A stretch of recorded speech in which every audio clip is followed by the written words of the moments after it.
Hello, friends, and welcome back to VHS. I'm your host, Jesse, and I'm getting over a little bit of a cold, but that wasn't going to stop me from coming here so we could wrap up our celebration of 1985, the greatest movie year.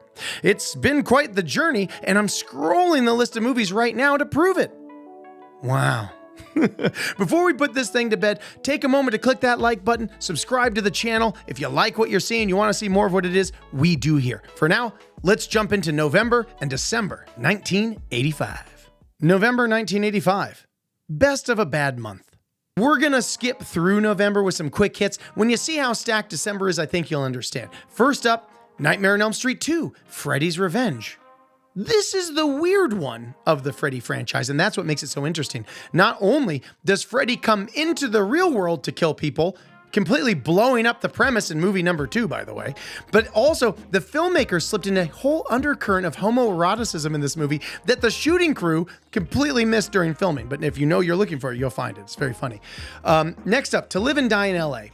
Okay, To Live and Die in L.A. isn't the most exciting movie. It's a totally competent adult action thriller with a good cast. That's a reason to watch it. You got Willem Dafoe, William Peterson, I knew I was going to blow those names, John Turturro, Dean Stockwell, and Robert Downey Sr. But the actual real reason to go watch this movie is to enjoy the soundtrack that was composed and performed by... Anybody? Just shout it out. Wang Chung. That's right, Wang Chung. I'm telling you, the 1980s really happened, you guys. Up next, North and South. A Civil War epic that is very much too long. But this one has Patrick Swayze and Kirstie Alley. That is all. Okay, moving on.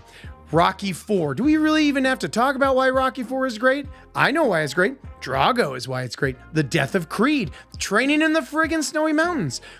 Rocky IV might honestly be the best Rocky that isn't the first Rocky. Let me know in the comments where you come down on that. December 13th, 1985. Clue. Is it just me, or do the haters come out of the woodwork to take shots at Clue? Did you not have fun watching Clue? I had fun watching Clue every time I watched Clue. Maybe asking a couple questions will help us sort this out. Question number 1. What is this movie? It's Clue. It's the Clue movie. You know what Clue is, but peep the cast, guys, because this is a comedy acting all-timer. Tim Curry, Madeline Kahn, Christopher Lloyd, Michael McKean, Eileen Brennan, Martin Mull, Leslie Ann Warren, Howard Hessman. Okay, we're slipping out of all-time status here at the end, but I think you get the picture. Question number 2. Is it worth a watch today? I don't see how not. I think some viewers miss that every single deadpan line between these great actors is actually a moment of comedy gold. You know what I mean? We've got some of the most dynamic comedic performers of this era, but they have to zip themselves into these tightly scripted characters. So watching them work on the edges is the magic here. But I still think some viewers take the movie too much at face value, so they think there aren't actually any jokes in it. What? December 18th, 1985. Brazil. I'm realizing now that I may have actually made up this entire series just so I could talk to you guys about Brazil. I'm a little concerned that Terry Gilliam's masterpiece is starting to disappear on us a little bit. I'm not hearing a lot of people talk about Gilliam, talk about Brazil. I'm not seeing a lot of Brazil revival screenings popping up, but I personally would put Brazil in the top 25 or 30 movies ever made by humans. So what's up? Question number 1. What is this movie? I'm going to keep this one a little circumspect because I don't want to ruin even a second of this wonderful film. Just know Brazil is a love story set in a world so completely bogged down by bureaucracy and red tape that you simply cannot live your day-to-day life. Now, no one has to put their hands up, but something tells me that's a feeling a lot of us modern monkeys could relate to. Question number 2. Is it worth a watch today? Yes, because if we don't keep watching Brazil and talking to each other about Brazil, we might lose this one, you guys. We might stop sharing it with young viewers and let them fall in love with it, and that would be the greatest tragedy. I mean, let's be honest, Terry Gilliam didn't stick the landing in all of his movies. We love them because they're weirdo curios and there's amazing human things in all of them, but they're not all perfect. So when he delivers us an actual unadulterated masterpiece, we gotta hold on to it. December 1985, Best of the Rest. December 1985 really showed out, so let's give these movies their due with some quick hits, starting with Spies Like Us. I missed this John Landis comedy growing up, but it's worth noting that it was co-written by its stars Dan Aykroyd and Chevy Chase, neither of which were publicly crazy at the time. The Jewel of the Nile. Not great on its own, but if you're a Romancing the Stone fan, that is a great movie. This non-sequel sequel is sure to disappoint.